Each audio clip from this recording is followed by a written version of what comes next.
In medieval times, medicine was in its infancy. Surgery in particular was a grim and bloody business, and without anaesthetic or antiseptic, survival rates were low. To help improve this, Henry VIII ordered that every year 4 criminals executed just outside the walls of the Tower of London here should be dissected. But they should be dissected by a profession that today we do not relate to doctors. Barbers. Barbers were the medics of the medieval world. They took the job over from priests after, in the 12th century, the Pope banned priests from shedding blood, which is pretty much what medical practice consisted of back then. Barbers became surgeons. Barber surgeons used their razor-sharp skills to operate on all parts of the body and cut hair.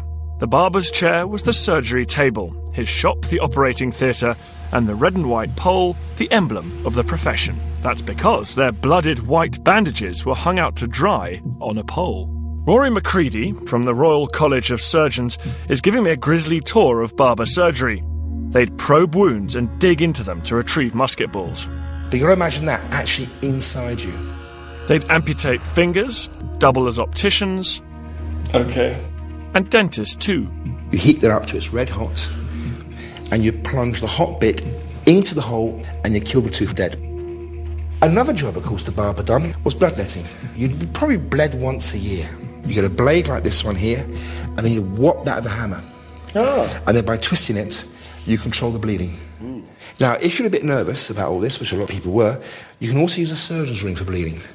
And what I'll do, I'll come up to you and go, oh, don't worry, Dan, it'll be okay. And whilst I'm doing this, I'm actually bleeding you with the ring, with the blade on the end here.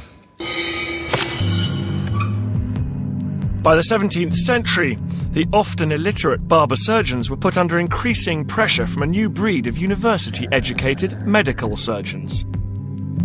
So, in 1745, Parliament created an independent professional body.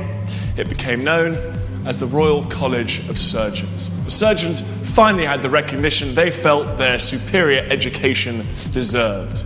As for the barbers, they went back to cutting hair.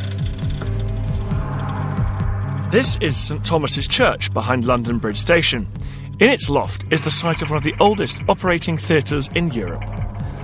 At first sight, putting an operating theatre in the loft of a church might seem a bit weird, until you remember that the south wing of St Thomas's Hospital actually came around here and surrounded St Thomas's Church.